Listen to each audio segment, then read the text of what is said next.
రాయల కాలంలోని రాచపల్లి అనే ఊరు పాడి పంటలతో కలకలలాడుతూ ఉండేది.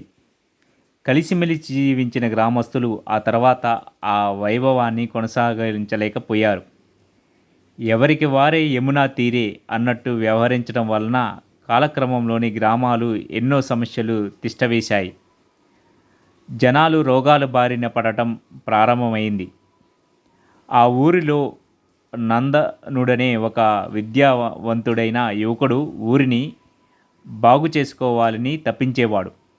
అతడు తనకు తెలిసిన విషయాలను గ్రామ పెద్దలతో, ప్రజలతో చెప్పాలని ప్రయత్నించాడు. గ్రామాన్ని పరిశుభ్రంగా ఉంచుకుందాం, వర్షపు నీటిని నిలువ చేద్దాం, ఊరి చెరువును బాగు చేసుకుందాం అని చాలాసార్లు చెప్పాడు. కానీ ఎవరూ అతని మాటలు పట్టించుకోలేదు. ఈ విషయాలన్నీ అతని ప్రాణ స్నేహితుడైన గోవిందుడికి చెప్పి బాధపడేవాడు. ఆ ఊరిలో ప్రసిద్ధ లక్ష్మీ చెన్నకేశవ స్వామి గుడి ఉంది. ఆలయంలోని ఏటా బ్రహ్మోత్సవాలు జరుపుతారు. ఆ ఉత్సవాలకి పరమానంద స్వామిని గ్రామస్తులు ఆహ్వానిస్తారు. ఎంత ఖర్చైనా సరే భరించి ఉత్సవాలను అంగరంగ వైభవంగా జరిపిస్తారు. ఆ ఏడాది బ్రహ్మోత్సవాలకు పరమానంద స్వామి వచ్చాడు. ఆధ్యాత్మిక విషయాలు చెప్పడం పూర్తయ్యాక తాను గ్రామస్తులకు కొన్ని లౌకిక విషయాలను చెప్పాలనుకుంటున్నానని, తాను చెప్పినవి ఆచరించే ఆలోచన ఉంటేనే చెబుతానన్నాడు.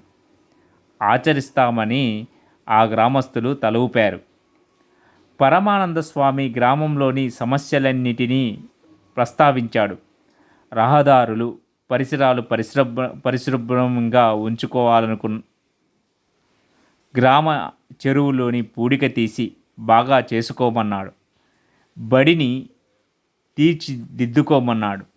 వైద్య సదుపాయాలు కల్పించుకోమన్నాడు.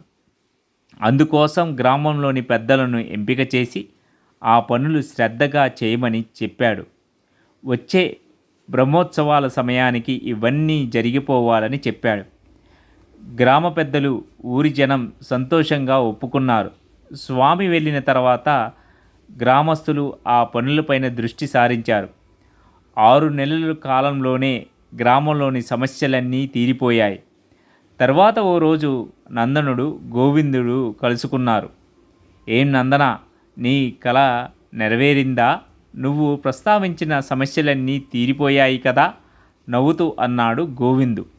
అవును, నేను అనుకున్నవన్నీ జరిగాయి. ఇప్పుడు ఊరు బాగుపడింది. అయితే నాకు ఒకటి ఆశ్చర్యంగా ఉంది. నేను ఇన్ని రోజులు ఎంత చెప్పినా ఎవరూ నా మాట వినలేదు. కానీ పరమానంద స్వామి చెప్పగానే అందరూ చకచక పనులు చేశారు. ఎందుకు అని అడిగాడు నందనుడు. పెరటి చెట్టు వైద్యానికి పనికిరాదు అన్నట్టుగా మన ఇంటి వాళ్ళో, మన స్నేహితులు, మన ఊరి వాళ్ళో చెబితే వినిపించుకోరు. అదే వేరే వారు వచ్చి చెబితే ఆ మాటకు విలువ ఇస్తారు.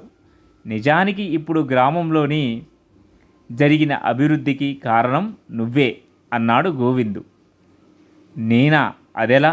ప్రశ్నించాడు నందనుడు. పరమానంద స్వామి చెప్పినవన్నీ నువ్వు చెప్పిన అంశాలే.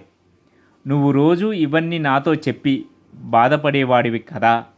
దాని గురించి నేను ఆలోచించాను.